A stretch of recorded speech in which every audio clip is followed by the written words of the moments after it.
नगर निकाय चुनाव के संबंध में पत्रकार वार्ता। रायपुर जिला निर्वाचन अधिकारी गौरव सिंह के द्वारा आज पत्रकारों से चर्चा के दौरान नगरीय निकाय चुनाव निर्वाचन तथा ईवीएम संबंध में जानकारी दी गई है। एक ही बीयू में पहले महापौर या नगरीय निकाय के अध्यक्षों का चुनाव होगा, उसके बाद पार्षद के लिए मतदान होगा और जो अध्यक्ष या महापौर का है उसके लिए व्हाइट पेपर का उपयोग होगा और पार्षद चुनाव के लिए पिंक कलर के पेपर का उपयोग किया जाएगा। पहले प्रत्याशियों का नाम, उसके बाद नोटा, उसके बाद बीच में एक पट्टी होगी जिसमें पार्षद लिखा होगा और उसके आगे वाली बटन सील रहेगी, बाकी खुली रहेगी। इससे मतदान होगा।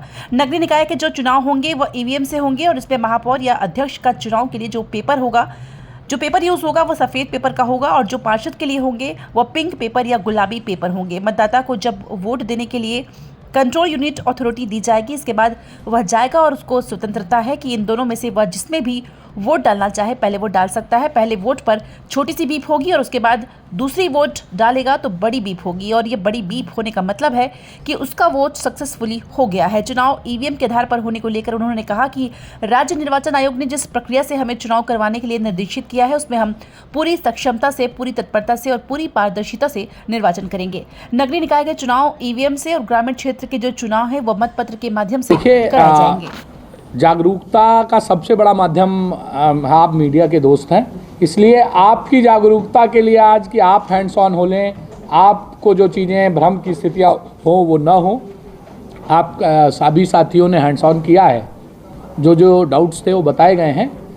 नॉर्मली आम शब्दों में कहें तो नगरीय निकाय के जो चुनाव होंगे वो ईवीएम से होंगे और इसमें जो महापौर या अध्यक्ष का चुनाव के लिए जो पेपर यूज होगा वो वाइट पेपर होगा और जो पार्षद के लिए होंगे वो पिंक पेपर या गुलाबी पेपर होगा। एक ही जो बीयू है उसमें दोनों का होगा। मतदाता को जब वोट देने के लिए कंट्रोल यूनिट से अथॉरिटी दी जाएगी उसके बाद वो जाएगा, उसको ये स्वतंत्रता है कि इन दोनों में से वो जिसमें डालना चाहे पहले वोट डाल सकता है। पहले वोट पर एक छोटी सी बीप होगी और उसके बाद जब वो दूसरा वोट डालेगा तो बड़ी बीप होगी और ये बड़ी बीप होने का मतलब है कि निर्वाचन की समाप्ति, मतलब उसका वोट सक्सेसफुली पड़ गया है।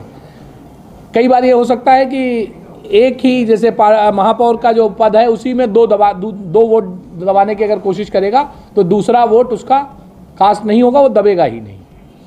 साथ ही अगर कोई व्यक्ति एक वोट ही डालना चाहता है दूसरे, वैसे अपील यही है कि आप जा रहे हैं तो लोकतंत्र के हर पद के लिए अपनी मजबूती दें और दोनों पदों के लिए अपना मतदान करें। लेकिन अगर कोई व्यक्ति एक ही पद के लिए करता है तो उसे पार्षद के नीचे एक इंड बटन है, उसे दबानी है। जब वो एक वोट डालने के बाद इंड बटन दबाएगा तो बड़ी सी बीप आएगी।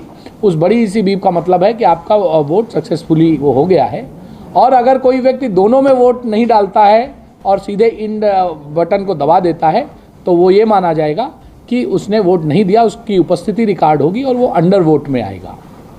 लेकिन अगर कोई स्थिति ऐसी बनती है कि वो एक वोट डाल के चला गया और इंड बटन नहीं दबाई, ऐसी स्थिति में पीठासीन अधिकारी को ये निर्देश है कि वो मशीन को ऑफ करके फिर से चलाएगा। वो वोट रिकॉर्ड हो चुका है लेकिन उस प्रक्रिया को पूरा करने के लिए बंद करके फिर से चला लेगा। कुछ राजनीतिक इस वाले को दबा रहे हो तो इधर भी किसको वोट दिया है वो भी जलता दिखेगा तुम्हें। तो मतलब वो जो तुम कह रहे हो ना देखने वाला, चलो एक बार करो किया। अभी देखो इस समय ये दोनों जल रहे हैं तो आपको ये पता है कि आपने इधर किसको वोट दिया कि इधर किसको वोट दिया। ठीक है, आप करो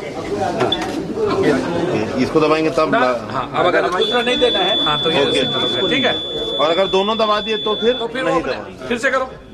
अब दोनों को करना, इंड मत दबाना। हाँ ये देखो ये हो गया ना। ये प्रोसेस इस बार दोनों को मत करना। और एक चीज खास देखी होगी